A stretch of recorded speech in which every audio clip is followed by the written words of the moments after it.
Combien vous coûte réellement une maison par mois?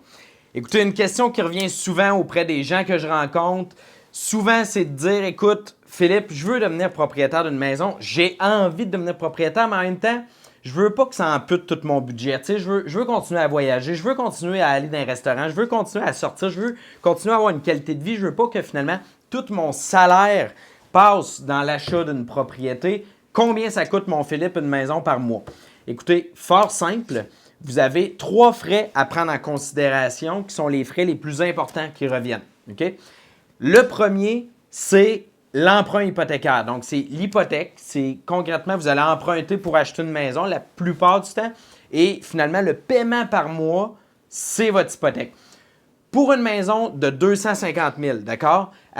Écoutez, on pourrait s'éterniser longtemps là, avec l'hypothèque. Il y a tellement de paramètres à prendre en compte. Mais je vous dirais, avec des paramètres standards de marché. Donc, en général, ce qui est offert au niveau des taux, en général, l'amortissement, ce qui est offert, en général, bon, j'y vais assez général, mais calculez à peu près 1200 $ de frais d'hypothèque que ça vous revient par mois pour être propriétaire.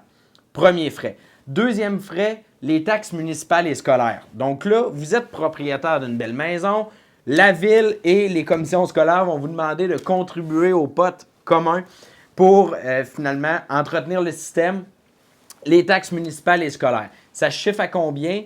Je vous dirais là, que dans la grande région de Québec, là, c'est entre, mettons, 2500 et 3500 combinés, là, taxes municipales et scolaires, par année que ça va vous coûter de taxes.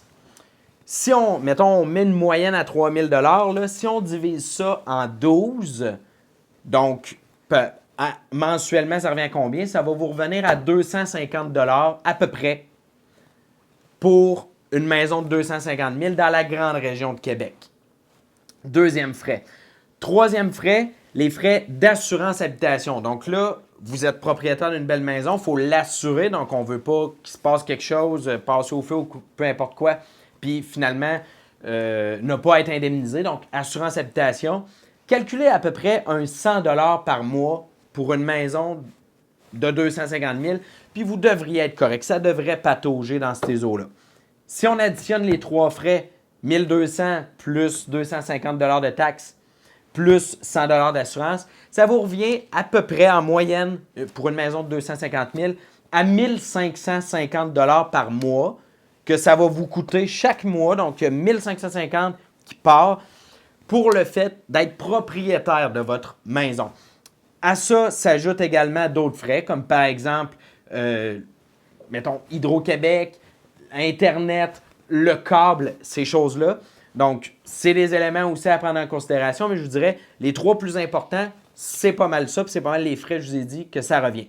Là, parenthèse, je ne suis pas en train de parler des frais fixes, OK, à l'achat de la propriété. Donc, on ne parle pas ici de taxes de bienvenue ou de mise de fonds ou finalement tous ces frais-là que vous avez à débourser de votre poche tout de suite et une seule fois au moment de l'achat, mais bien les montants par mois qui reviennent. Calculez 1550 puis vous devriez être proche de ce qu'une maison vous coûte réellement par mois.